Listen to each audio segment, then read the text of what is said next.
Congress. I cannot tell you how thrilled I am to be back here with all of you. And first of all, I want to say thank you. Thank you for showing up. Thank you for carving time and space into your Saturday afternoon to be here with us as we launch. Before I begin, I really have to acknowledge my husband, Matt. I don't do it nearly enough. And seriously, my entire family, Coco, who's sitting here, front row Joe, she does not like the attention.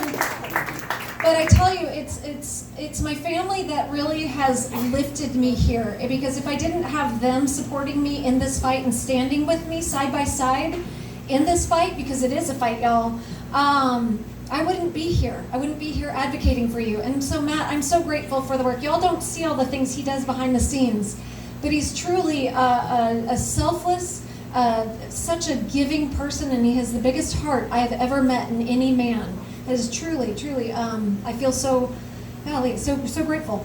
And 3 of my kiddos couldn't make it tonight, but I'm so grateful for their support as well. One of them is starting a test at UT in 20 minutes. My son is in Lubbock. His girlfriend is one of a triplet.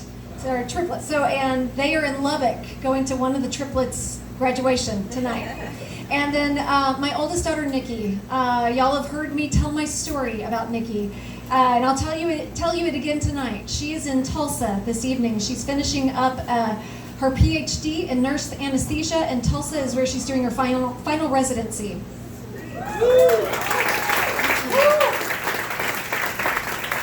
And this story began, more than 29 years ago. She'll be 29 next week. It makes me sound so old when I say that. You have to be like 21 again. But the story actually starts even before 29 years ago, but I'm going to start the story there when I was a 17-year-old girl struggling in my own family and thinking that I had all the answers, and I didn't. But I ran away from home, and I dropped out of high school, my senior year of high school. When I talked to young people, I said, can you imagine leaving your high school, running away to another city, living in abandoned buildings, trying to steal food so that you can eat, and then getting pregnant? Well, that's what happened to me. And I'm so grateful that I had a community I could go home to, but I realized that when I got pregnant, I needed to go home. I needed help, I needed care, and my daughter needed care. And my mom said, Julie, I will help you however I can, but please go back to school. And so back to school I went. And I finished high school, gave birth to Nikki 1 week before graduation. Then I went on to college.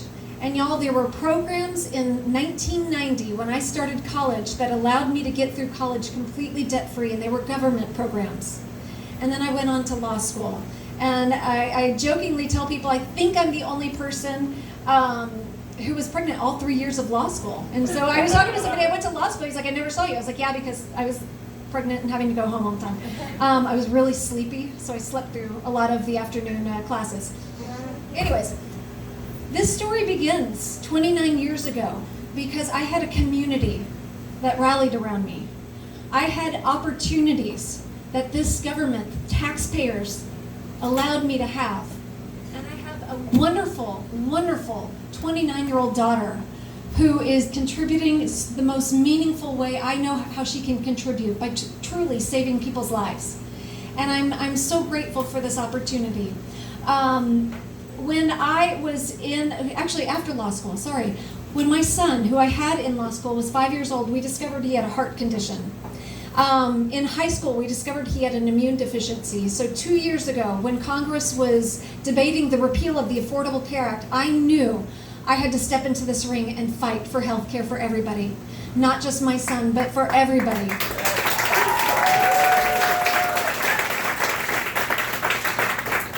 And I can tell you that with what has happened over the last 3 days in the United States, in Alabama, in Georgia, and now heading into Missouri, we have to fight even more, y'all. This is about control. This is about controlling the choices of women, and especially poor women, of which I was once upon a time. I was a Medicaid mom 29 years ago. This is about suppressing and keeping poor women down. Yeah. And we need to honor women's bodily autonomy. We know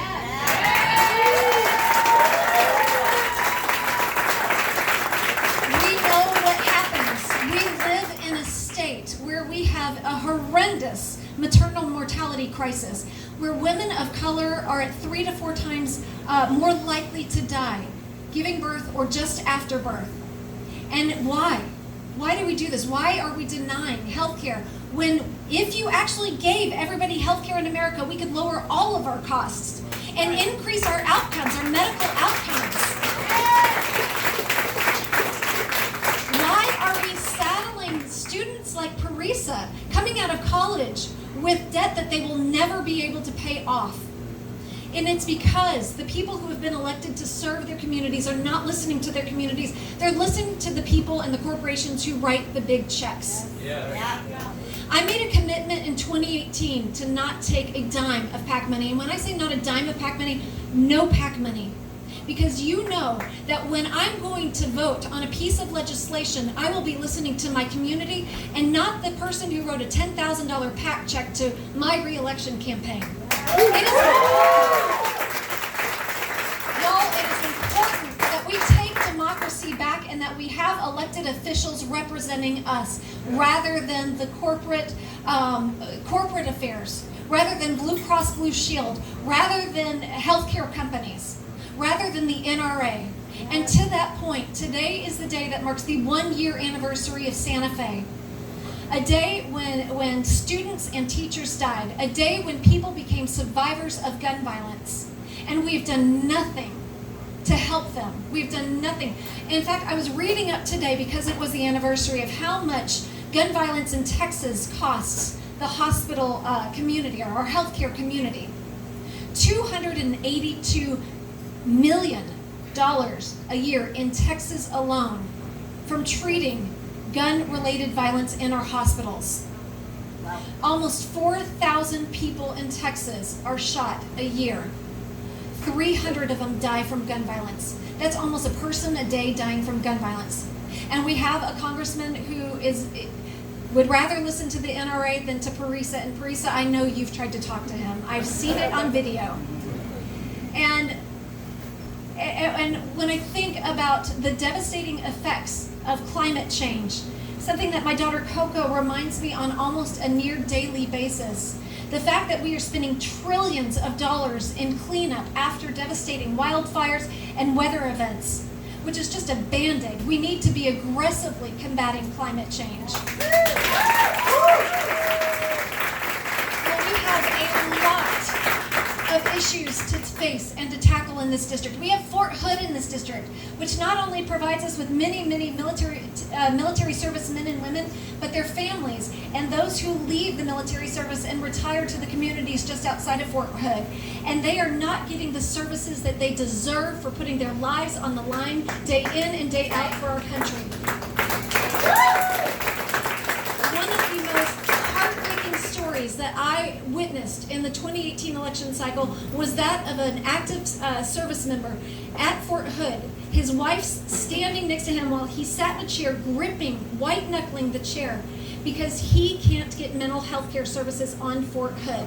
And yet we have a congressperson who will go take the photo op at Fort Hood, but do nothing for the men and women who are struggling with mental health issues.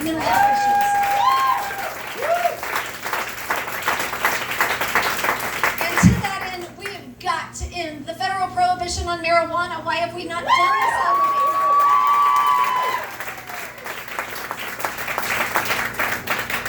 I am so grateful that you are all here today. And I am only here because you are here. Because you decided that the work needed to get done. You decided that you were going to block walk for the first time, or phone bank for the first time, or text somebody, or talk to somebody about a very uncomfortable issue, but in a very respectful way. You were going to be the person that brought somebody to the polls and invited them into our campaign. You did that. And think about how far we got. In 2018, not taking a dime of PAC money, we raised more money than any other candidate in this district since the lines were redrawn in 2011.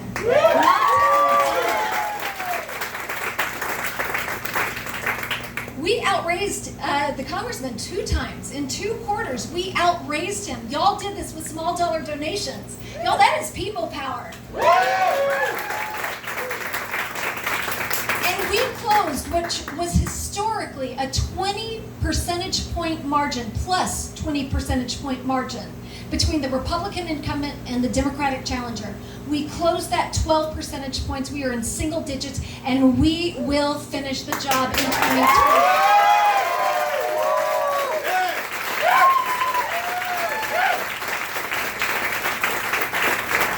So, of course, I have an ask of you. If you have a cell phone, you can pull it out.